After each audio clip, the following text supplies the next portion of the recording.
के मन में, क्योंकि जब चेला इतना योग्य तो गुरु को कहीं न कहीं तो घमंड हो ही जाता है।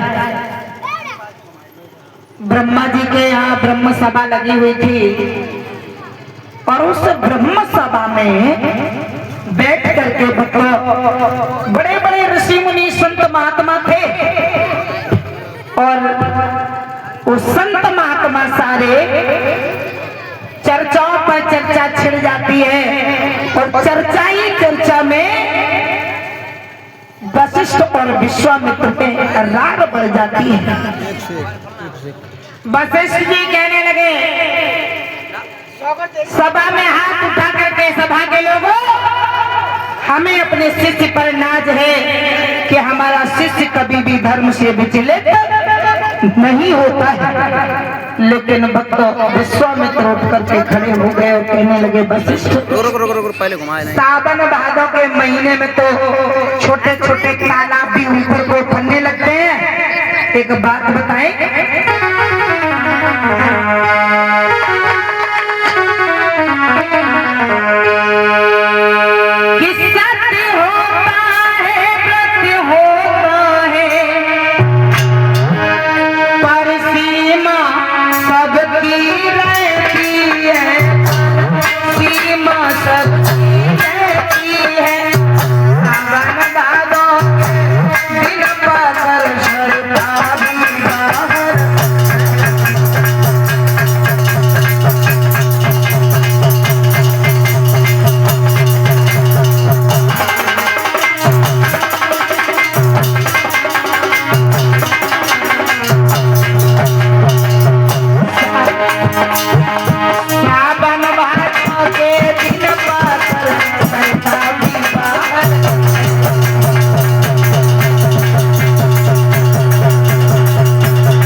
के दिन पाकर सरता भी बाहर बैठी है।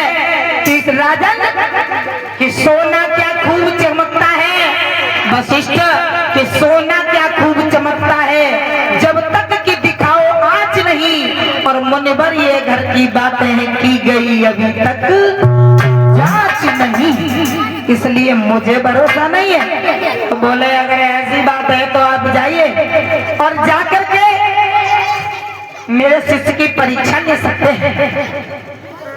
और जैसे ही भक्तों कहा कि मेरे शिष्य की परीक्षा ले सकते हैं, बाई समय पे विश्वामित्र ने क्या काम किया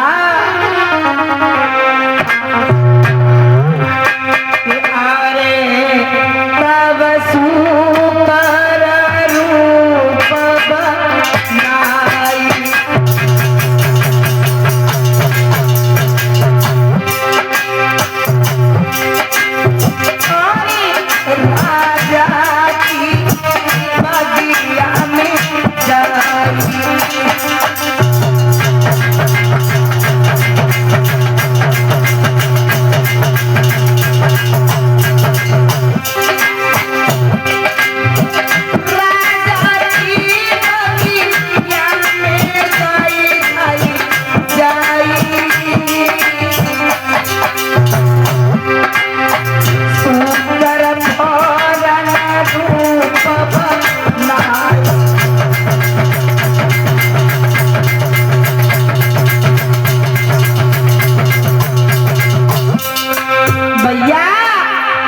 बताते हैं कि सूकर का रूप बना करके वही विश्वामित्र महाराज हरिश्चंद्र की बगिया में पहुंच जाते हैं।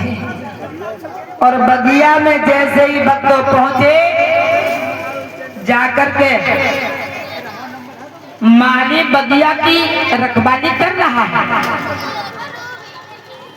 माली को देखा जाकर के विश्वामित्र ने सूकर बने दहशत नहीं खाई, बाग में पहुंचे और बगिया को जाकर के भक्तों धड़ाम धड़ाम से तोड़ फोड़ करने लगे। उस बगिया को छड़ाम छड़ाम से सारी बगिया उजाड़ने लगे। बगिया में चंपा गुलाब, जूही, चमेली, बेला, गेंदा, गुलाब, बड़े सुंदर सुंदर से पुष्प खिले हैं। लेकिन राजा जब बगिया उजाड़ने लगे,